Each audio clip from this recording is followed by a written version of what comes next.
마태복음 2장 1절에서 12절, 저와 여러분이 한 절씩 교독하겠습니다. 헤로드 왕 때에 유대 베들레헴에서 예수께서 태어나시자 동방에서 박사들이 예루살렘에 찾아와 물었습니다. 유대 사람의 왕으로 나신 분이 어디에 계십니까? 우리는 동방에서 예수의 별을 보고 경배드리려고 왔습니다. 헤로드 왕은 이 말을 듣고 심기가 불편했습니다. 예루살렘도 온통 떠들썩했습니다. 헤롯은 백성의 대제사장들과 율법학자들을 모두 불러 그리스도가 어디에서 날 것인지 캐물었습니다. 그들이 대답했습니다. 유대의 베들레헴입니다. 예언자가 성경에 이렇게 기록했기 때문입니다. 그러나 너 유다 땅 베들레헴아, 너는 유다의 통치자들 가운데 가장 작지 않구나. 내게서 통치자가 나와 내 백성 이스라엘의 목자가 될 것이다. 그때 헤롯은 몰래 박사들을 불러 별이 나타난 정확한 시간을 알아냈습니다. 헤롯은 박사들을 베들레헴으로 보내며 말했습니다. 가서 샅샅이 뒤져 그 아기를 꼭 찾으라.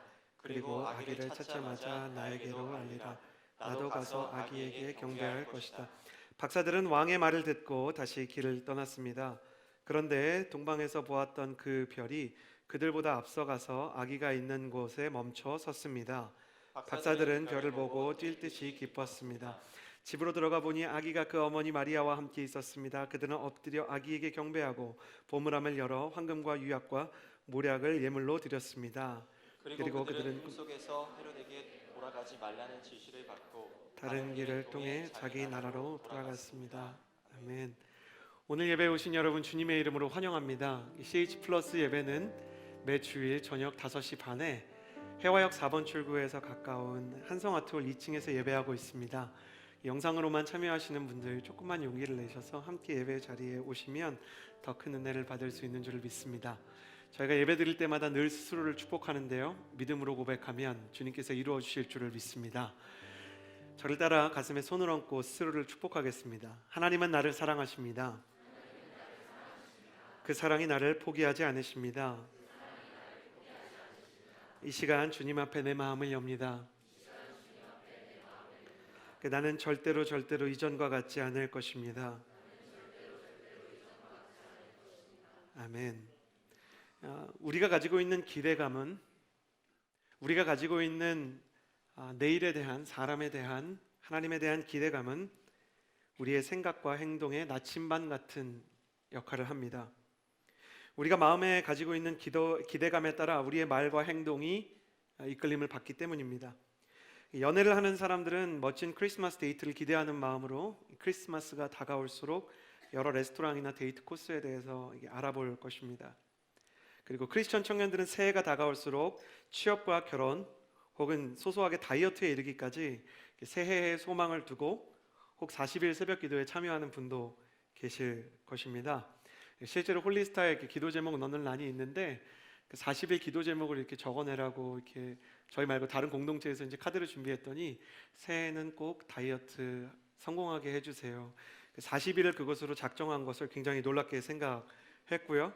40일 작정한 거 보면서 야, 이거 꼭 성공했으면 좋겠다, 이 기도도 했었습니다.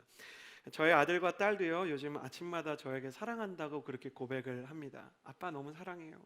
아빠가 없으면 어떻게 해야 될지 모르겠어요. 왜냐하면 유치원에서 아빠 엄마에게 사랑한다고 고백해야 선물을 받을 수 있다고 가르쳐 주었기 때문입니다.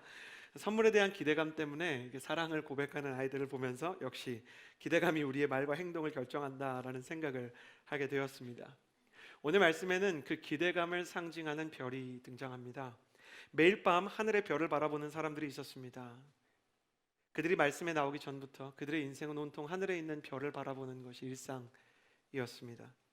오늘 마태복음의 기사는 별을 바라보고 있는 사람들이 이스라엘 동쪽 지역에 살고 있었던 박사들이다, 이렇게 얘기합니다. 그들이 정확히 어떤 나라에 살고 있었는지, 또 박사라는 이 특별한 호칭이 그들의 학식이 어디로부터 공인된, 어떤 교육기관으로부터 인증된 것인지를 알 수는 없지만 성경이 그들의 학식을 박사라고 기록한 부분을 통해 그들에 대해서 조금 더 우리가 알 수 있습니다. 이 박사라는 단어는 마고스라는 단어입니다. 마고스. 동방에 있던 마고스들, 이 마고스란 천체를 연구하는 중동 종교의 제사장입니다. 천체의 움직임을 보면서 그들이 믿는 신에게 내일과 운명에 대해서 끊임없이 묻는 사람들. 여러분 혹시 별자리로 점을 치는 사람들, 물병자리는 오늘 밖에 나가는 거 조심해라 뭐 이런 이야기 있는 거 혹시 알고 계십니까? 그들의 시초가 되는 별을 연구하는 사람들이었던 것입니다. 그들이 마고스라는 것을 통해서 우리는 최소한 세 가지 영적인 정보를 얻을 수 있습니다. 마고스의 첫 번째 얼굴, 그들은 이방인이었습니다. 그들이 동방에 있었다. 그리고 성경에 대해 알지 못하는 사람이었다는 것은 그들이 유대인이 아니라 이방인이었다는 것을 보여줍니다. 마고스의 두 번째 얼굴, 그들은 다른 신을 섬기는 타종교의 지도자들이었습니다. 하나님을 믿는 사람들이 아니고 다른 종교, 우리로 비유하자면 불교나 힌두교나 이슬람을 믿는 사제들이었다는 것입니다. 그런데 세 번째가 중요합니다. 마고스의 세 번째 얼굴은 그들이 다른 종교의 지도자였음에도 불구하고 자기 종교의 울타리를 넘어서 진짜 존재하는 신을 찾기 원하는 마음이 있었다는 것입니다. 만약에 저 하늘이 나한테 신에 대해 좀 말해준다면, 내가 알아들을 수 있는 방식으로, 내가 감지할 수 있는 방식으로 신을 더듬어 찾을 수 있는 방식을 내게 알려준다면 나는 가만히 있지 않고 그곳을 향해 나아갈 것이다 라는 소위 영적인 갈증을 가지고 있는 사람들이었습니다. 영어로는 시커라고 부르죠. 무언가를 찾는 사람들. 내가 정말 하나님의 흔적을 발견할 수 있으면 좋겠다라는 생각, 신의 흔적을 찾기 원하는 마음으로 이 사람들이 하는 일은 매일 밤 하늘을 올려다보는 것입니다. 혹시라도 오늘은 신의 흔적을 찾을 수 있지 않을까? 신의 사인과 신의 말씀의 어떤 부분을 우리가 하늘에서 발견할 수 있지 않을까라는 마음으로, 그 기대감과 갈망으로 날마다 진리와 진실과 신의 존재를 찾고 있는 사람들, 진지한 사람들이었습니다. 그런데 언제나 규칙적으로만 움직였던 천체에 특이한 별 하나가 떴고, 그들은 그 별이 자신들이 날마다 수년을 혹은 수십 년을 연구해 온 것과는 전혀 다른 어떤 궤도 안에 있다는 것을 알게 되고, 이것이 신의 사인이라고 생각하게 되는 것입니다. 그들은 그 별을 따라서 그 별이 가리키는 방향으로 발걸음을 옮기게 되었고, 그 결과 이스라엘 땅에 도착하게 되었습니다. 1절과 2절의 말씀, 이 별을 쫓는 사람들에 대한 이야기가 이어집니다. 함께 1절과 2절을 읽겠습니다. 시작. 헤로드 왕 때 유대의 베르살 예수께서 태어나시자 동방의 박사들이 예루살렘에 찾아와 물었습니다. 유대 사람의 왕으로 나신 분이 어디 계십니까? 우리는 동방에서 예수의 별을 보고 경배 드리려고 왔습니다. 이들은 별을 쫓는 사람들이었습니다만, 별을 쫓는 사람들은 늘 한계를 만나게 됩니다. 어떤 한계인가? 동방 박사들은 유대 땅으로 가자마자 예루살렘에 있는 헤롯 궁으로 갑니다. 헤롯 궁정은 헤롯이라는 사람이 살고 있는 궁정이었습니다. 로마 사람들이 이렇게 특이한 포지션으로 만들어 놓은 분봉왕이라는 제도가 있는데, 상징적으로 이스라엘 백성을 대표하는 이 헤롯 왕이라는 존재를 로마 사람들이, 식민 통치를 하고 있었던 이 로마의 지도자들이 세워놓은 것이죠. 그래서 그들은 이제 이스라엘에 도착하자마자 왕이니까 당연히 왕궁에서 태어났을 것이라는 생각을 가지고 헤롯 왕을 찾아가서 물어봅니다. 유대 사람의 왕으로 나신 분이 어디에 계십니까? 왕을 찾으러 갔으니까 왕궁에 있겠지라고 생각하는 것은 지극히 상식적이고 자연스러운 일이었습니다. 그렇죠? 대통령을 찾으려면 청와대로 가야 하고요, 백종원 씨를 찾으려면 음식점으로 가야 하고요, 연예인을 보려면 콘서트장에 가야 한다, 뭐 자연스러운 생각일 수 있죠. 문제는 뭐냐면 예수님께서 거기 안 계셨다는 것입니다. 그냥 영적인 표지를 찾아서, 사인을 찾아서, 말씀을 모르고 아직 예수님에 대해서 온전히 알지 못하는 사람들은 하나님을 찾기 원하는 마음이 있지만 이상한 곳에 가서 찾을 수 있습니다. 그것은 이 사람들이 나쁜 사람이기 때문이 아니라 모든 사람들이 하나님을 알 수 있는 수준에 있지 않기 때문입니다. 동방의 박사들은 뭔가 영적인 사인을 쫓아서 별을 보면서 왔지만 인간의 상식과 기대와 경험의 세계를 뛰어넘기는 어려웠습니다. 왕은 궁정에서 태어나야 한다는 인간의 상식, 그것을 뛰어넘기에는 그들이 하나님을 몰라도 잘 몰랐던, 그 말씀도 모르고 예수님의 마음도 몰랐던 것입니다. 그래서 그들은 왕궁에서 예수님을 만나지 못합니다. 하나님의 별을 따라가는 사람들이 때로 심지어 하나님을 믿으면서도 그 기대를 충족받지 못할 때가 많이 있습니다. 우리가 하나님께서 인도하시는 곳이라고 생각하고 갔던 곳에서 우리가 원하는 응답을 만나지 못했을 때 우리는 화가 나고 기대감이 꺾일 때가 있습니다. 사실 우리도 모두 별을 쫓는 사람 아니겠습니까? 이 싱글들은 결혼이라는 별을 쫓아갑니다. 이 남자일까라는 기대감을 가지고 열심히 어떤 남자를 살펴보는 것입니다. 이 여자일까라고 생각하고 열심히 어떤 여자를 바라보는 것입니다. 그래서 응답처럼 그 사람이랑 연애를 하고 결혼을 하게 되었는데 드라마 같은 현실이 없고 결혼 뒤에 찾아오는 갈등, 그리고 그 남자를 알았을 때, 그 여자를 알았을 때까지는 알지 못했던 이 시어머니와 장인어른 장모님의 어떤 그 성격적인 특징들, 그리고 일에 중독되어 있는 남편, 아이들은 사랑하지만 나를 사랑해 주지 않는 아내를 만나고 경제적인 난관을 만나면서 스트레스를 받을 때 내가 찾아온 별이 맞는가 이 생각이 드는 것입니다. 청년들은 직장이라는 별을 쫓아갑니다. 좋은 직업을 가지면 인생의 성공을 가져다 줄 것이라는 기대를 가지고 직장에 입사했는데, 제가 진짜 이렇게 충격을 받았던 상담 중에 하나는 오랫동안 기도한 결과로 어떤 이제 기업에 들어가게 된 거예요. 대기업은 아니었지만 그래도 그 비전이 있는 기업이라고 생각했는데 입사한 지 3달 만에 그 회사가 문을 닫은 거예요. 하나님이 나를 여기로 인도했다고 생각했는데 해고를 당하는 것도 아니고 그냥 회사가 문을 닫게 되었을 때 이 청년은 어떻게 이런 일이 일어날 수 있을까라고 생각하게 되는 거예요. 별을 따라 왔다가 헤롯의 궁전에 도착했지만 거기에서 아무것도 발견할 수 없었던 동방박사들처럼 우리의 인생도 별을 쫓아가지만 우리가 원하는 것들을 얻을 수 없을 때가 있다는 것을 생각하게 됩니다. 오히려 동방박사들이 헤롯 궁정에 찾아갔기 때문에 헤롯은 두려워하고 분노했고, 동방박사들은 시간을 낭비하고 기대감이 사라지는 것 같은 경험을 하게 됩니다. 그러나 중요한 것은 무엇인가? 하나님께서 동방박사들을 계속 인도하기 원하셨다는 것입니다. 동방박사들이 헤롯 왕궁으로 간 것은 순전히 그들의 이성과 상식과 경험에 대한 착각 때문이었어요. 그렇지만 하나님은 그들이 착각함에도 불구하고 인도하는 걸 포기하지 않으셨다는 거예요. 우리가 우리 인생에서 우리가 원하는 대로, 우리가 기대하는 대로 기도도 하고 신앙생활도 해보았는데 어떠한 것들이 이루어지지 않으면 우리가 마음이 상하고 하나님이 나를 사랑하지 않으시나 생각을 하게 되죠. 근데 어떤 특정한 시간에 우리가 깨닫게 되는 거예요. 이게 우리의 욕심이었고 이게 나의 헛된 이렇게 잘못된 자존심이었구나. 그것을 깨닫고 나면 이런 정죄감이 찾아와요. 나 같은 사람은 하나님이 포기하시지 않을까. 그러나 내가 쫓던 별이 나를 내가 원하는 곳으로 인도하지 않는다고 할지라도, 내가 착각을 해서 실망을 한다 할지라도 하나님은 박사들을 인도하듯이 우리를 인도하십니다. 여러분 기억하십시오. 내가 쫓던 별이 사라질 때 하나님의 별은 더 선명하게 빛나기 시작합니다.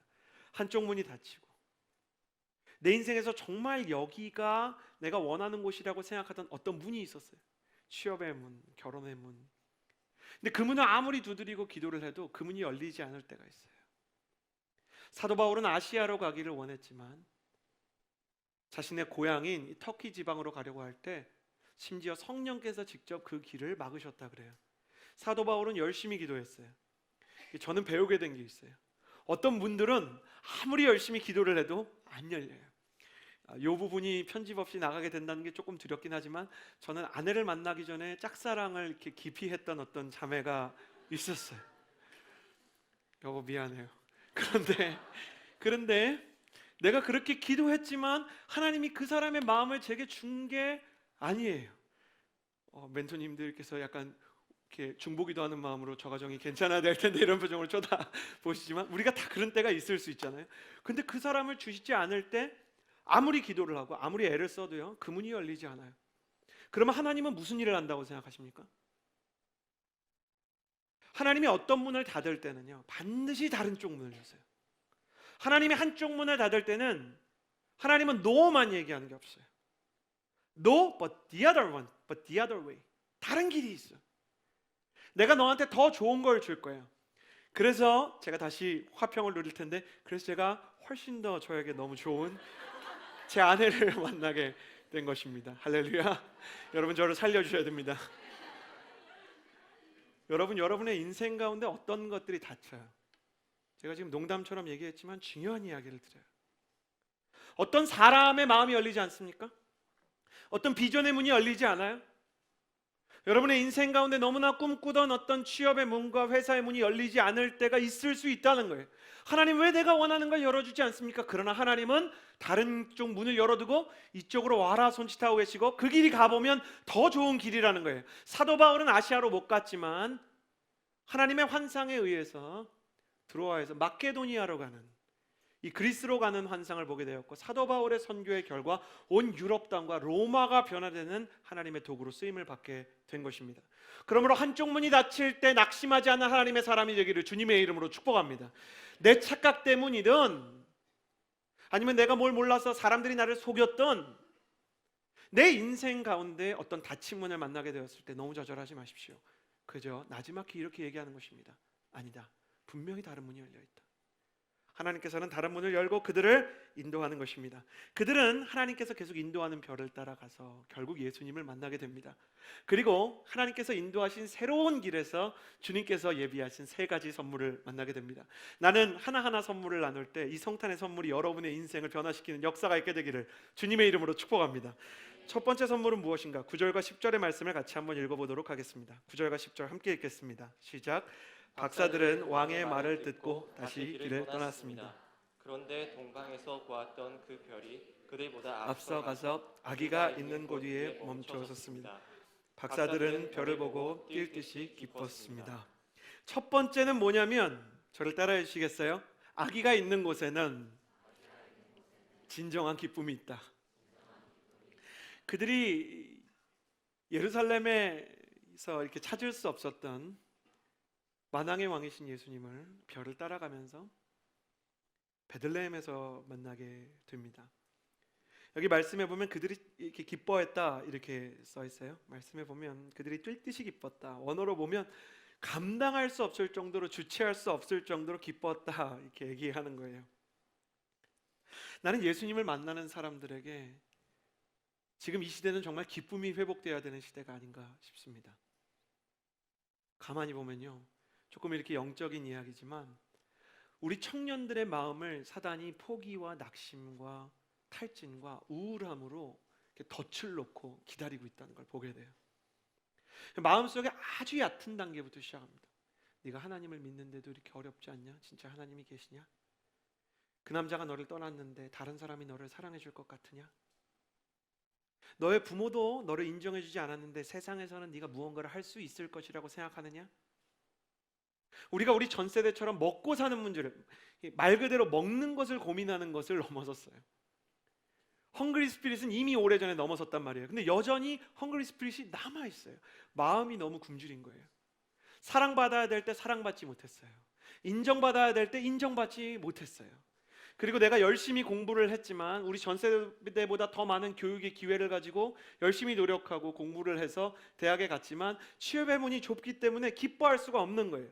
그리고 세대 전체의 문화적인 흐름과 미디어가 우리를 몰고 가는 것이 슬픔과 우울과 낙심과 좌절이에요. 사단은 여기에서 마지막 그의 이 킬링 포인트를 숨기고, 그의 비수를 숨기고 우리를 유인하고 있어요. 어디로 가져가려고 하느냐? 너는 스스로 목숨을 끊어야 된다 이거예요. 얼마나 많은 매체에서 죽음을 칭송하는지, 죽음이 해방처럼 안식처럼 보이게 하는지, 유명인이 죽을 때마다 그것을 얼마나 미화하는지, 사단은 거기서 우리를 슬프게 하고 끝나게 하려고 하는 거예요.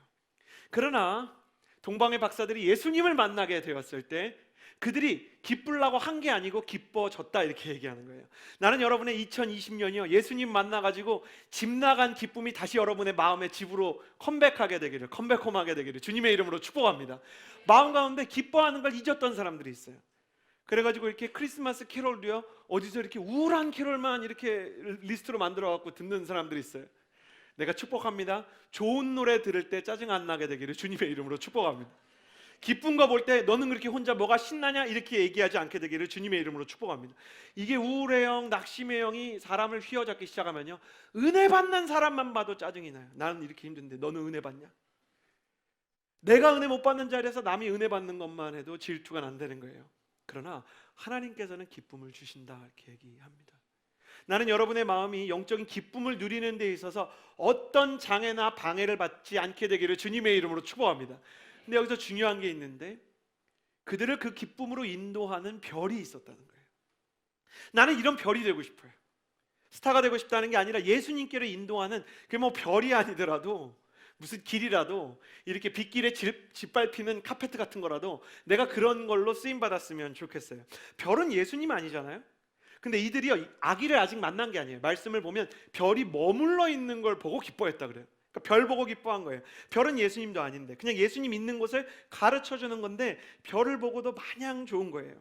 우리 온누리교회에서 우리 특히 이렇게 성인 성도님들이, 목회자들이 뭘 해도 이렇게 많이 좋아해 주세요. 제가 설교를 하다가 하나님의 사람답게 승리를 이야기하면 여러분이 기뻐하실 때가 있고, 또 제가 하나님의 사람답지 못하게 실수하고 제가 막 지나간 사랑 얘기하고 이런 때는 더 좋아하세요. 제가 성공을 하든 실패를 하든 진실한 것이라면 기뻐해주는 성도님들을 통해서 제가 배우는 것이 무엇이냐면, 목회자들이 성도님들을 예수님께 인도하는 역할을 하게 된다는 거예요. 그 일을 잘 할 수 있다면 다니엘서에 나온 것처럼 지혜 있는 자는 궁창에 빛나는 별처럼 사람들에게 방위를 알려주는 거예요. 크리스천들은 목회자 말고도요 다 별 같은 사람들이 돼야 돼요. 어떤 별이냐? 예수님이 어디 있는지를 알려주는 별, 예수님께서 어떤 분이신지를 느끼게 할 수 있는 별. 아유 목사님, 내가 어떻게 그런 일을 합니까? 별이 무슨 의지가 있어가지고, 별이 뭐 이렇게 거룩한 별이어가지고, 이 별이 뭐 아주 오래전부터 준비가 된 별이어가지고 하나님께서 쓰셨겠습니까? 어떤 별이 있는데 막 스스로 막 목욕을 하고 스스로 막 준비를 하고 궤도를 열심히 돌아가지고 하나님 쓰신 게 아니라 하나님에게 붙잡혔기 때문에 쓰임을 받는 거예요. 나는 여러분의 인생도 지금 연약하든 강건하든 주님께 쓰여지는, 주님께로 사람을 인도하는 별과 같은 존재 되기를 주님의 이름으로 축복합니다. 오늘 간증하는 거 보세요. 오늘 세례받는 거 보세요. 세진자매가 이렇게 세례받는데 자신의 연약함과 흔들림 속에서 그냥 세례를 결단한다고 얘기할 때도 감동이 있잖아요. 나는 이 자매가 앞으로도 하나님께로 사람들을 인도하는 별처럼 살았으면 좋겠다 생각해요. 여러분의 인생도 여러분이 무너질 때나 여러분이 잘할 때나 하나님은 나름대로 여러분의 인생을 주님께로 인도하는 별처럼 쓰실 줄을 믿습니다. 주님께로 쓰임받는 별 같은 인생, 그래서 당신의 주변에 우울함과 낙심과 좌절의 역사를 뒤엎고 기쁨과 소망과 비전을 가져오는 하나님의 별이 되기를 주님의 이름으로 축복합니다. 진정한 기쁨이 있었다. 두 번째는 무엇인가? 11절 말씀을 같이 한번 읽어보았으면 좋겠습니다. 함께 읽겠습니다. 시작. 집으로 들어가 보니 아기가 그 어머니 마리아와 함께 있었습니다. 그들은 엎드려 아기에게 경배하고 보물함을 열어 황금과 유황과 몰약을 예물로 드렸습니다. 두 번째 선물, 저를 따라해 주시겠습니까? 아기가 있는 곳에는 더 깊은 예배가 있다. 동방 박사는 지금 왕궁을 떠나가지고 베들레헴의 마국간으로 왔습니다. 헤롯 왕궁의 그 화려함을 봤습니다. 제가 이스라엘에 가보니까요, 이 헤롯이라는 사람이 이 건축술에 아주 탁월한 조예를 가지고 있었어요. 그래서 헤롯이 건축한 헤롯 왕궁이나 헤롯 성전과 같은 것들이 정말로 그 비례나 수학적인 공식이나 견고함에 있어서 또 아름다움에 있어서 상당한 미학을 갖추었을 것이다, 이렇게 얘기해요. 그런데 그 아름다움을 떠나서 별을 따라와 봤더니 짐승들이 사는 마국간에 오는 거예요. 약간 동방 박사들이 당황하지 않았을까? 왜 이런 곳에서 태어났을까? 얼마나 혼란스러웠을까? 생각이 복잡했을 수 있을 것입니다. 예수님은 대체 왜 마국간에서 태어났을까요? 왜 왕궁에서 안 태어났을까요? 왕궁에서 태어나는 게 효과적일 수 있잖아요. 마케팅으로 생각해보고 비용으로 생각해보고 효율로 생각해보면 힘을 좀 가지고 있는 것이 세상을 바꾸는데, 세상 사람들에게 알려지는데 더 큰 축복이 될 수 있잖아요. 그런데 예수님께서는 마국간에 태어나셨어요. 왜 그런가? 예수님께서 눕혀주셨던 그 말구유는 아주 초라하고 평범한 공간을 상징하죠.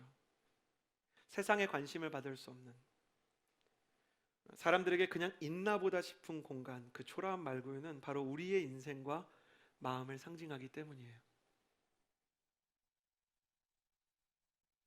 우리가 지난 여름에 몇몇 사람들과 함께 아울리치로 이스라엘에 갔을 때 베들레헴에서 예수님 탄생하신 교회에 이렇게 갈 수 있게 됐어요. 사실은 정확히 그곳이 예수님이 탄생한 곳인지는 우리가 확신할 수 없습니다. 너무 후대에 이제 세워졌기 때문에. 그런데 그곳 안에서 이 말구유가 어떤 곳인지는 볼 수가 있어요. 그 시대의 이 말구유 같은 것이 이렇게 딱 이렇게 만들어져 있기 때문에 어디에나 있을 법한 곳이었어요. 그리고 이 말구유와 이 베들레헴 마구간이라는 곳은 누구나 이용할 수 있는 아주 값싼 곳이었어요. 그러니까 우리로 치면 진짜 쪽방이라 그럴까요? 우리로 치면 그냥 뭐 아주 싼 여인숙이나 모텔 같은 곳이라 그럴까요? 아주 싼 곳, 민박 같은 곳. 예수님께서 태어나시니까요, 거기가 의미가 있어지는 거예요. 그 전까지 그 마구간은 아무 의미가 없었어요. 그냥 여기저기 발에 채일 만한 곳이었어요. 근데 예수님이 임하니까 예수님이 태어난 마구간이 되는 거예요. 얼마나 의미가 있어졌냐? 한국에서 확실하지도 않은데 거기를 막 엄청 오래 비행기 타고 가가지고 몸 구부리고 잠 설쳐가며 가가지고 우리가 거기 가가지고 예수님을 생각하게 되는 거예요. 마구간이 특별해서가 아니라 예수님께서 거기 태어났기 때문에. 예수님은 그런 걸 알게 하고 싶으세요. 너의 인생은 다른 사람이랑 이렇게 비교해서 볼 때 세상에서 별다른 게 없을 수 있지만, 너한테 특별히 깊은 사랑이나 어떤 신적인 재능들이 없을 수 있지만, 내가 너의 인생 가운데 찾아가면 너의 인생이 특별해지고, 네가 특별하지 않아도 나는 너의 인생을 찾아가기 원한다, 이렇게 얘기하는 거예요. 근데 놀라운 건 박사들이 이미 왕궁을 보고 왔음에도 불구하고 묻지도 않아요. 묻지도 따지지도 않고 말구유에 누인 예수님을 보고 바로 경배가 됐다는 거예요. 진정한 예배는 마구간에서 드리게 되는 것입니다. 여러분, 서울에 있는 홀 중에 우리 지금 예배드리는 이 안디옥 홀보다 더 좋은 홀들이 얼마나 많이 있겠습니까? 더 좋은 교회도 얼마나 많이 있겠습니까? 그러나 주님은 이렇게 얘기하세요. 교회는 인테리어나 어떤 구조에 있어서가 아니라 예수님이 계시느냐 계시지 않느냐에 따라서 그 의미가 달라지는 거예요. 나는 정말 이곳이 마구간 같은 곳이 되어도 좋은데 예수님이 누워 계시는 그런 예배의 처소가 되기를 기대하고 고대하고 기도하는 마음이 있습니다. 나는 여러분이 예배할 때도 여러분의 예배 가운데 초라하고 그리고 부족함이 있어도 하나님께서 당신의 예배 가운데 계시다는 그 믿음과 은혜를 주시는 예배가 여러분의 인생 가운데 있게 되기를 주님의 이름으로 축복합니다. 제가 대학부 때 너무 좋아하는 후배가 있었어요. 어떤 후배냐면 찬양을 너무 열심히 하는 거예요. 그리고 막 이렇게 워십을 해요, 이 형제가. 근데 문제는 이제 그 워십이 이제 막 자꾸 웃음이 나오는 거죠. 너무 열심히 찬양을 하고 막 뛰어요. 그런데 중요한 거는 엄청 크게 노래를 하는데 음이 안 맞아요. 그러니까 너무너무 이 형제가 이 찬양을 할 때마다, 그러니까 뭐 시험이 드는 단계는 넘었고요. 이 공동체의 어떤 명물 같은 게 된 거예요. 그래서 목회자들이 아울리치를 가면 어떤 목회자가 이렇게 다른 공동체에서 와서 이렇게 설교를 하게 되잖아요. 그러면 MC들이 이렇게 얘기해 주곤 했어요. 우리 공동체에 한 2명 정도가 앞에서 뛰고 있을 텐데 이렇게 이해하시라고. 그러면 목회자들이 와가지고요, 그 형제를 보면서 안 웃으려고 애쓰는 걸 보면서 우리가 웃고 막 그랬었어요. 근데 너무너무 귀한 게 뭐냐면 진짜 예배하기 원하는 마음이 있는 거예요. 이 형제가 멍청한 사람이 아니에요. 상식이 없는 사람이 아니에요. 이 사람이 멀쩡하게 교육받고요, 멀쩡하게 대화하고요, 막 아울리치 팀장 할 정도로 리더십도 있는데 딱 하나, 그냥 노래를 못하고 춤을 못 춰요. 그런데도 불구하고 하나님이 그걸 보면서 이상하게 생각했을까? 하나님이 그러시겠습니까? 가브리엘 가서 말해. 춤을 추려면 박자를 맞추라고, 노래를 하려면 음정을 맞추라고. 주님 그러시겠습니까? 그런 거 없이 주님께서 그 사람을 기뻐하시는 것을 나중에 우리가 그 진정성을 보면서 감동하게 되는 거예요. 예전에 온누리교회에서 제가 예배 드릴 때 제일 이렇게 충격받은 장면 중에 하나는 어떤 어린아이가요, 이렇게 하영종 목사님 설교하는데 이렇게 킥보드를 이렇게 타고 이렇게 돌고 있었어요, 분당을. 그래가지고 너무 재밌는 게 장로님들이 제어를 하고 싶은데 장로님들이 킥보드보다 느린 거예요. 그러니까 이게 톰과 제리처럼 이게 막 본당이 어지러운데 한 목사님이 두세요. 그래도 밖에서 안 타고 여기서 타는 게 얼마나 이렇게 좋은 일입니까? 그러면서 그 뒤에 뼈 있는 말 한마디 던지셨어요. 혹시 합니까? 나중에 목사 될지. 그 얘기를 듣고 애도 놀라야 되는. 그래요. 어떻게 될지 모르는 거예요. 졸다가 기적의 도구로 쓰임받은 유두고라는 청년도 있었어요. 설교 듣다가 너무 졸리니까 이제 2층에서 떨어져가지고 목뼈가 부러져가지고 죽었는데 바울이 와서 고쳐줘가지고 그날 은혜는 설교가 좋아서 은혜가 아니라 그 청년이 살아나서 은혜가 되는. 너무 연약한 사람들이 성경에 많이 나와요. 그렇지 않습니까? 12의 혈루병 앓았던 여인, 38년 중풍병 앓았던 사람, 예수님이 만났던 사람은 다 하나같이 마구간 같은 사람들이었어요. 우울증을 이겨낼 수 없는 사람, 신앙생활을 하지만 기쁨이 없는 사람, 하나님을 믿지만 꿈이 없고 내일에 대한 기대가 없는 사람, 율법 속에서 괴로움을 받았던 사람, 그러나 예수님을 만나서 그 마국간과 같은 곳이 의미가 생기기 시작하고 변화가 생기기 시작하니까 마국간 같은 인생들이 예수님 앞에 몰려오기 시작했던 거예요. 나는 여기 호텔 같은 인생들도 오면 하나님께서 사랑할 거라고 생각하지만 이 CH630이 생길 때부터 마국간 같은 사람들이 몰려왔었기 때문에 하나님께서 계속 마국간들을 환영하는 예배가 되기를 주님의 이름으로 축복합니다. 그래가지고 좀 이상한 사람들도 있었으면 좋겠고요, 좀 과하게 웃는 사람들도 있었으면 좋겠고요, 예배 드릴 때 어떤 때는 좀 술 취한 사람이 와도 이상하게 생각하지 않고 좀 비정상적인 사람들도 사람들이 볼 때 예수님의 사랑 안에서 변화되는 역사가 있는 공동체가 되기를 주님의 이름으로 축복합니다.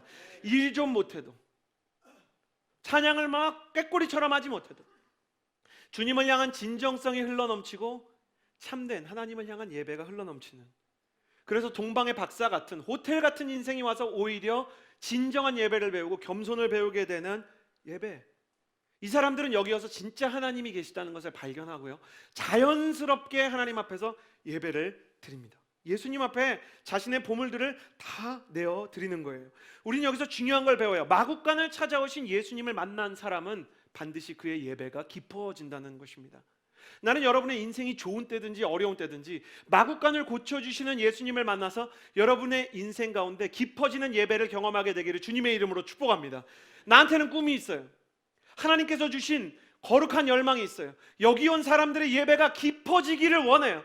나는 여러분의 기도가 뜨거워지기를 원하고, 찬양을 안 하는 사람이 찬양하게 되기를 원하고, 말씀을 모르는 사람이 말씀을 보고, 새벽 기도는 꿈도 안 꾸고 콧방귀 뀌는 청년들이 40일 새벽 기도를 결단하고 무언가, 와, 내가 여기까지 올 줄 몰랐다, 내가 광신대로 생각하는 그 사람들처럼 내가 변하고 있다라고 얘기하는 깊어지고 성장하는 예배가 여러분 한 사람 한 사람에게 임하게 되기를 주님의 이름으로 축복합니다. 하나님께서 그들에게 믿음을 주신 거예요. 여기다, 여기에 예수님이 계시다. 예수님이 계시다라는 것을 알게 됐을 때 자연스럽게 예배를 드리는, 그들을 보면서 이런 생각을 하게 돼요. 이 사람들은 어제까지 이방인이었어요. 심지어 우상 숭배자였어요. 어제까지 이 사람들은 예수님이랑은 아무 상관이 없는 사람들이었어요. 그런데 예수님을 만나고 나니까요, 그들이 믿음으로 예배를 드리기 시작했고, 예배를 드린 결과 이 사람들은 신약에서 최초로 이방인에게 임하는 믿음의 증거들이 되기 시작했어요. 나는 여기서 중요한 이야기를 하고 싶어요. 이방인이었지만 하나님을 향한 믿음을 가지게 되고 예수님을 왕으로 인정하는, 왕에게 드리는 선물을 드리는 그들을 보면서요, 믿음과 구원의 증거는 진실한 예배라는 생각을 하게 돼요. 내가 믿음이 있는가? 우린 이걸 가지고 얘기할 수 있어요. 믿음이 있는 사람은 예배를 드린다. 내가 하나님을 신뢰하고 내가 구원받은 사람이라면 진실하게 예배한다. 설령 내가 진실하게 예배하지 못할지라도 예배에 대한 목마름이 있다. 내가 정말 예배 드리고 싶은 마음이 있다. 이 예배 가운데 감격을 누리기 원하는 마음이 있다. 여러분, 이 자리에서요, 내가 오늘 진짜 찬양하고 기도하고 이게 된 건 아닌데, 그렇지만 내가 진실하게 예배 드리고자 하는 마음이 있다면 당신 안에 이미 믿음이 있는 거예요. 없는 것 같지만 내가 찬양하고 싶다, 나도 한번 기도하고 싶다, 나도 이 자리에서 정말 진짜 예배가 뭔지를 경험하고 싶다라는 마음이 있다면 성령님께서 이미 여러분 마음 가운데 믿음을 심어주신 것입니다. 그러므로 내 예배가, 나의 지식이, 나의 삶이 부족하다 할지라도 내 안에 예배드리고 싶은 진실한 열망이 있다면 주님께서 당신을 붙잡고 계시다는 것을 인정할 수 있게 되기를 주님의 이름으로 축복합니다. 사랑하는 청년 여러분, 예배드리고자 하는, 진실로 그 예배가 깊어지기 원하는 소원을 가지게 되기를 주님의 이름으로 축복합니다. 그 예배 속에서 당신은 당신의 믿음을 발견하게 될 것이고, 그 믿음 때문에 당신은 역경을 돌파하게 될 것이고, 역경을 돌파한 결과 당신은 별과 같이 절망 속에서, 어둠 속에서 헤매고 있는 사람들을 인도하는 하나님의 인도자로 쓰임받을 것을 믿습니다. 할렐루야. 나는 당신의 예배가 더 깊어지기를 축복합니다. CH+가 마국간 같은 당신의 인생과 마음을 찾아오시는 하나님을 만나는 자리가 되기를 원합니다. 12절의 말씀을 마지막으로 같이 읽겠습니다. 12절입니다. 함께 읽겠습니다. 시작. 그리고 그들은 꿈속에서 헤로데에게 돌아가지 말라는 지시를 받고 다른 길을 통해 자기 나라로 돌아갔습니다. 마지막 세 번째 선물, 저를 따라해 주시겠습니까? 아기가 있는 곳에는 새로운 비전이 있다. 하나님은 하나님을 예배하고 경배하는 자에게 아까 이야기한 것처럼 한쪽 문을 닫으시면 다른 한쪽 문을 여는 새로운 방향과 새로운 비전을 주십니다. 하나님께서 동방박사에게 헤롯 궁으로 돌아가지 말라고 말씀해 주십니다. 이제 예수님에게 경배를 했을 때 저는 이게 참 놀라운 것 같아요. 예수님에게 경배하고 나니까 하나님께서 말씀하시는 게 별을 통해서가 아니라 그들에게 조금 더 명확한 방식으로 들리기 시작했다는 거예요. 헤롯 왕은요, 그들에게 왕을 찾거든 나에게도 좀 알려달라 이렇게 얘기했습니다. 여러분, 좀 앞으로 돌아가서 동방 박사들이 헤롯 왕의 궁정에 있던 때를 생각해 봅시다. 동방 박사들이 유대 왕궁으로 가서 헤롯을 만납니다. 그리고 이렇게 말해요. 유대 민족의 왕으로 태어난 분이 어디 계십니까? 이렇게 물어봤죠. 유대 민족의 왕으로 태어난 사람이 어디 있습니까? 저는요, 이런 생각을 해요. 그 사람이 납니다라고 대답해야 되는 거 아닌가? 왜냐하면 헤롯 왕이요, 성경에 기록된 것처럼 왕이에요. 이 사람이 지금 왕이란 말이에요. 그러니까 내가 바로 유대민족의 왕입니다 이렇게 얘기해야 되는 거 아니겠습니까? 근데 헤롯은 그렇게 대답하지 못하고 어버버 하면서 그걸 왜 묻습니까? 뭐 어떤 일로 이렇게 왕을 찾으십니까? 이렇게 얘기하는 거예요. 대신들도 당황하고 자기 자신도 당황했을 거예요. 여러분 생각해 보셨습니까? 헤롯은 왜 자기가 왕이라고 말하지 않았을까? 역사적인 걸 봐야 돼요. 당시 유대민족이 로마의 식민지였기 때문에 실제적으로 모든 통치는 누가 했냐면 로마에서 파견한 총독, 우리나라의 과거 역사에 이토 히로부미처럼 그 로마 민족 중에 파견한 총독이 있었어요. 우리가 다 아는 본디오 빌라도입니다. 본디오 빌라도가 사형을 권할 수 있고 국가의 행정체계와 세금을 쓰고 이 이스라엘 땅에 대한 모든 권력을 가지고 있었어요. 그런데 일부러 약간 괴뢰 정부 같은 헤롯 왕이라는 사람을 세웠어요. 이건 왜 세웠냐? 이스라엘 사람들이 워낙 자존심이 강하니까요. 상징적인 왕을 하나 갖다 놓은 거예요. 그리고 좋은 궁전 주고, 그리고 약간의 권한들을 나눠줬어요. 좀 이렇게 감옥에 90일 이하로 감금을 한다든지, 아니면 이렇게 판결을 해서 민사소송에서 누구 편을 좀 들 수 있다든지 권한을 조금씩 나눠줬어요. 보통 사람에 비하면 헤롯 왕도 굉장히 힘이 있는 사람이에요. 어디 가서 떵떵거리고 큰 소리 낼 수 있는 사람이고, 심지어 공식적으로 왕이라는 직함을 쓸 수 있게 해줬어요. 그러나 이 직책은 상징일 뿐 진짜 통치자가 아니었기 때문에 헤롯이 진짜 유대인의 왕이 나라 그러면 반역이에요. 그러니까 왕은 왕인데 유대민족의 왕입니다 이렇게 얘기하는 건 굉장히 위험한 일이었어요. 왜냐하면 정치적으로 진짜 유대민족의 왕은 누구라고 말해야 되냐면 로마 황제고, 그 황제로부터 권한을 위임받은 본디오 빌라도가 왕의 대리인이다라고 얘기해야 되는 거예요. 그러니까 어떤 의미로 보자면 왕인데 자기가 왕일 수 없는 이 비극적인 삶을 살아가고 있는 헤롯에게 예수님이 유대민족의 진짜 왕으로, 그들이 이해하는 왕이라면 오히려 반겨져야 돼요. 비록 내가 왕은 아니지만 하나님께서 이 백성을 정말 굴레에서 벗겨주실 수도 있겠구나, 기뻐해야 되는 소식이었을지도 몰라요. 사람들은 이런 질문을 갖고 있어요. 왜 동방박사가 굳이 그 헤롯 왕궁으로 갈 때 하나님께서 막지 않으셨는가? 막지 않았던 이유 중에 하나는 그들의 착각이기도 하지만, 두 번째는 하나님께서는 아마 헤롯에게도 돌아올 기회를 주고 싶었을 거예요. 헤롯아, 너 돌아와야 된다. 너 진짜 왕인데 왕을 왕이라 부르지 못하고 네가 홍길동도 아닌데 네가 이렇게 자존심 구겨가면서 눈치 보면서 살고 있지 않느냐? 내가 너한테 진짜 자유와 해방을 주기 원한다 이렇게 생각해야 되는데, 이 사람은요 오히려 자존심이 상하고 유대인의 왕이 태어났다면 로마가 시킨 것도 아닌데 내가 죽여야 되겠다 이렇게 얘기해요. 왜? 하나님이 나를 왕으로 삼아주지 않았기 때문에. 내가 너무 중요하면 하나님의 일이 안 보여요. 내 감정이 너무 소중하면, 내 스타일을 너무 고집하면 하나님의 궤적이 보이지 않는 거예요. 그리고 너무 안타까운 게 타종교인이었지만 가장 순수한 열심을 가지고 있는 이 박사들 곁에 저급한 세상의 음모를 상징하는 정말 다를 대로 달아있는 헤롯이 만났다는 게 얼마나 슬픈 일인지 몰라요. 근데 이게 우리가 세상에서 만나는 일 아닙니까? 가장 순수한 예배자들이요 가장 나쁜 속물들을 만나요. 정말 하나님 섬기기 원하는 중심이 있는 사람이요 위선적인 이 종교인들을 만나서 상처를 받을 때가 있어요. 동방 박사는 헤롯의 음모를 몰라요. 왜냐하면 헤롯이 굉장히 친절하게 말했기 때문에 나도 왕을 만나면, 나도 유대인의 왕을 만나면 진짜 경배하고 싶습니다. 대신들 다 데려갈 테니까 나한테 좀 알려주십시오. 얘기할 때 동방 박사가 그거를 믿었어요. 너무 순수해서 이 사람 이상하다 이렇게 생각하지 않고요, 속아가 넘어가요. 순수한 사람일수록 속아 넘어가요. 우리는 이 동방 박사의 모습을 통해서요, 영적으로 두 가지를 배울 수 있어요. 첫 번째, 순수한 의도로 살아가는 영적인 사람이 너무 순수한데도 불구하고 세상의 음모에 속을 수 있다. 순수하게 하나님 찾는데 세상의 음모에 속을 수 있다는 거예요. 세상 사람들이 훨씬 더 지혜로워요. 다윗이요, 사울이 다윗을 죽이려고요, 블레셋 사람 포피 배우라 그럴 때, 블레셋 사람 포피 이 신체의 일부를 이렇게 잘라오라 그랬을 때요, 이 지원군도 안 주고 다윗이 소수의 병력으로 막 100명의 용사의 이 신체 일부를 잘라와야 되는 이렇게 미션 임파서블을 받았을 때, 성경이요, 다윗이 얼마나 순수한 사람인지 보여줘요. 다윗이 이 말을 듣고 기쁘게 여겼다 그래요. 왕이 나를 얼마나 믿으면 이런 일을 시킬까?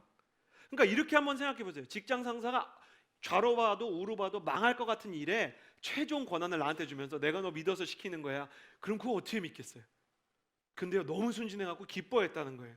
난 제일 답답했을 사람들이 그 팔로워들일 거라고 생각해요. 와, 나 진짜 다윗 라인에 쓴 거 잘한 걸까? 이렇게 가다가 진짜 목숨 내놓는 거 아닐까? 얼마나 후회가 됐겠어요?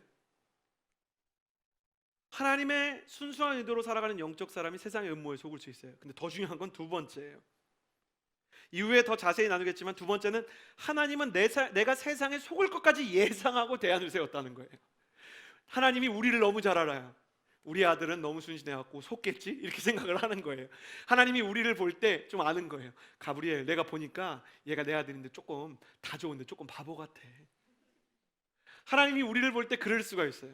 뱀처럼 지혜롭지가 못해. 그래갖고 순수하게 저 길을 갈 텐데, 그러면 지혜는 누가 하냐? 나랑 네가 짜가지고 저 사람들의 길을 인도하자, 그러는 거예요. 그래서 저는 이 두 가지의 영적인 교훈을 통해서 여러분한테 이런 얘기를 드리고 싶어요. 어설프게 얕게 살지 마세요. 그 크리스찬들은 약은 사람 보면서 갈등을 해요. 그 문제는 그거야. 얕게 살아야 되나? 약간 이렇게. 그러니까 신앙도 지키고 저 사람들도 닮아가고, 그래가지고 문제는 뭐냐면 진짜 순수하지도 못하고 진짜 약지도 못하고 애매하게 착하게 살면서 갈등을 겪어요. 영적으로는 자책감을 느끼고 사회에서는 패배감을 느껴요. 그러나 그냥 하나님 따라가세요. 바보처럼 순수하게 하나님 나 말씀하시면 yes sir 하고 가겠습니다, 이렇게 하고 한번 가보세요. 하나님 믿고, 믿음이라는 것이 그냥 바보 같아 보이고 멍청해 보여도 사랑하는 길, 진실한 길, 남 미워하지 않는 길, 정직한 길 가보기로 작정하는 거예요. 그러면 하나님께서 새 길을 주신다는 것이에요. 저는 이거를 얘기할 때 여러분이 아멘하기 어려울 거를 알았어요. 그러나 다시 한번 축복합니다. 내가 그 길을 못 따라간다 할지라도 가기 원하는 마음으로 아멘했으면 좋겠는데, 바보처럼 하나님 따라갈 수 있는 용기가 새해 임하게 되기를 주님의 이름으로 축복합니다. 바보처럼 정직할 수 있는 용기가 우리 인생에 있게 되기를 주님의 이름으로 축복합니다.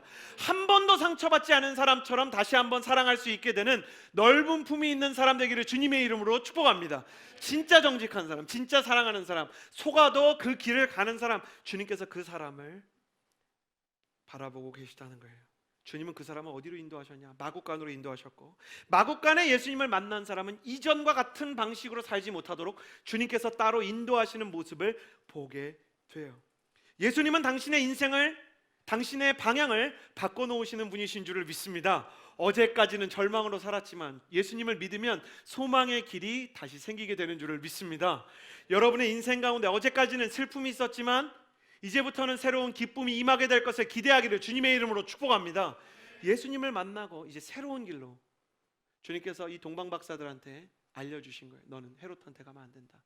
정말 바보 같아도요, 피해야 될 때는 하나님이 딱 알려주세요. 그 사람의 말을 따라가면 안 된다. 사인을 명확하게 주신다는 거예요. 내가 정말 하나님 따라가기로 하면 너 거기다 투자하면 안 된다. 너 그쪽으로 가면 안 된다. 저 사람들 말 믿으면 안 된다. 좋은 말만 하는 것 같지만 저기 진짜 진리가 없다라는 지혜를 주신다는 거예요. 하나님의 손을 벗어난 인생의 변수는 없어요. 주님께서는 악한 사람들까지 다 감안해서, 나를 속이는 사람까지 감안해서 우리를 붙잡고 계세요. 당신의 인생에서 헤롯 같은 사람을 만났습니까?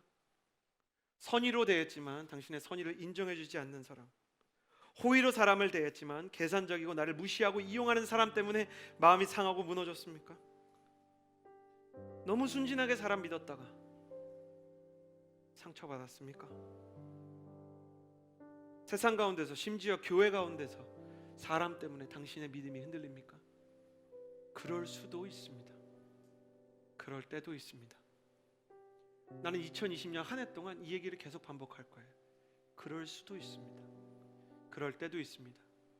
그러나 내가 상처받고 내가 무너질 때 주님께서 여전히 당신을 붙잡고 계시다는 것만은 붙잡으시길 바랍니다. 아직 여러분의 인생 가운데 홍해의 길이 안 났습니다. 아직 여러분의 인생 가운데 그 홍해가 갈라질 조짐이 보이지 않습니다. 그러나 중요한 건 하나님께서 당신을 그 홍해 가운데 인도하셨고 홍해에 인도하신 그분이 당신을 떠나고 계시지 않다는 것입니다. 내 삶의 길이 다 막혔을 때, 돌아갈 곳이 없을 때 하나님은 홍해를 갈라서 길을 내시는 분이신 줄을 믿습니다. 나는 당신 CH 플러스 예배에서 하나님께서 감춰놓았던 바닷길을 발견하게 된 하나님의 사람이 될 것을 믿습니다. 기억하십시오. 예수님을 찾아 마국간을 찾아온 이 CH 플러스의 마국간에서 예수님께서 당신에게 온전한 기쁨을 선물해 주실 것을 믿습니다. 예수님께서 이 예배를 통해 더 깊은 예배를 선물해 주실 것을 믿습니다. 예수님께서 당신의 인생에 나는 참 바보 같아, 또 속았어, 또 상처받았어 낙심할 때 오히려 새 비전과 더 영적이 그리고 당신을 사랑하는 동역자들을 보내어 주실 것을 믿습니다. 주님께서 당신의 인생의 위로가 되고 버팀목이 될 것을 믿음으로 같이 기도하며 나아갑시다. 기도하겠습니다. 사랑하는 청년 여러분, 눈을 감고 설령 눈에서 눈물이 흐를지라도 그것은 낙심의 눈물이 아니요 슬픔의 눈물이 아니기를 바랍니다. 당신의 인생 가운데 하나님께서 새 일을 시작하셨다고 말씀하시고 하나님께서 당신의 인생 가운데 무엇보다 용기를 주시기를 원하십니다. 용기를 잃지 않으면, 믿음을 잃지 않으면, 하나님을 사랑하고 하나님의 기쁨이 되기 원하는 마음을 잃지 않으면 당신은 아무것도 잃은 게 없습니다. 그래서 이 시간에 기도하며 나아갈 때 마국간 같은 내 마음에 찾아오신 주님께서 나의 이 허접하고 허름한 마국간에 계시다는 것을 내가 믿을 수 있게 하여 주옵소서. 여러분의 두 손을 가슴에 얹고 당신의 마국간을 축복하십시오. 그 마국간에 주님이 계시다는 것을 알게 해달라고 기도하며 나아갈 때 다 같이 주여 한번 부르짖고 기도합시다. 주여! 신실하신 하나님 아버지,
기도하며 나아갈 때 하나님, 나는 정말 기쁨이 필요합니다. 예수님 믿는데 행복하지 않습니다. 하나님을 섬기는데 내 마음속에 슬픔이 있습니다. 남들에게 구태여 티내지 않지만 내 안에 분노가 있습니다. 여러분, 너무 이성적인 사람은요, 너무 마음 가운데 생각이 많고 염려가 많은 사람은요, 스트레스에 취약한 사람은요, 어떤 글들과 이 영적인 사람들의 에세이를 보니까 슬플 때 오히려 화가 난대요.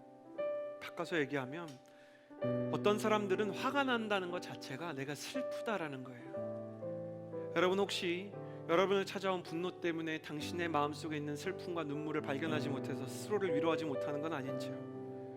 내가 화났다라고 애써 나의 강함처럼 표현해도 내가 너무 약하고 부족해서 힘겹지 않으신지요?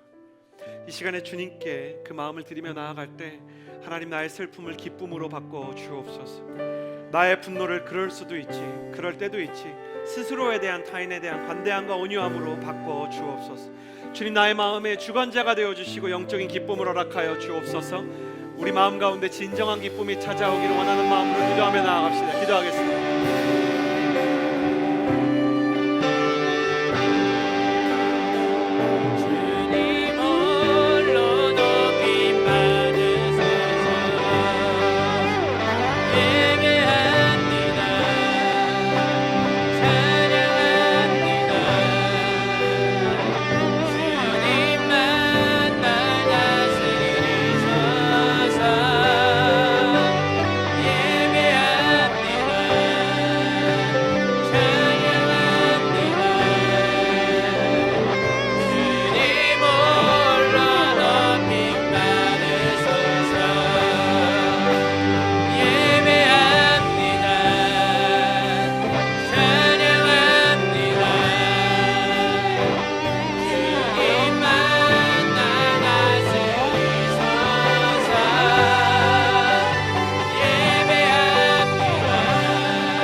예수님께로 동방박사를 인도했던 별처럼 쓰임받게 되기를 주님의 이름으로 축복합니다.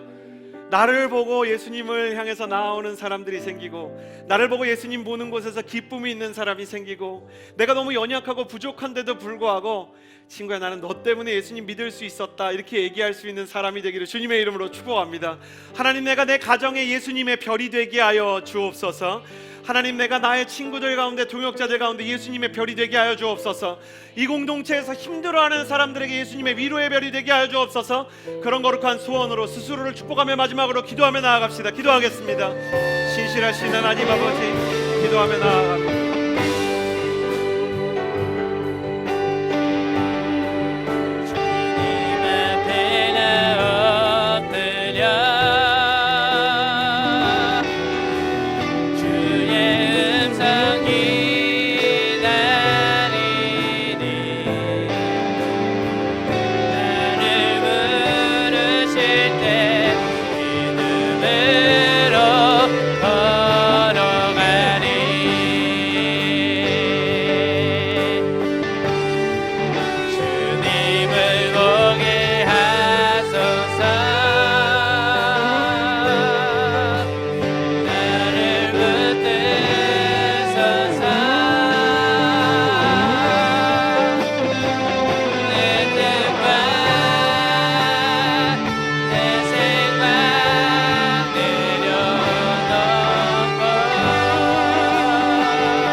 기쁨이 없는 세상 속에서 하나님 기뻐하라고 말씀하십니다.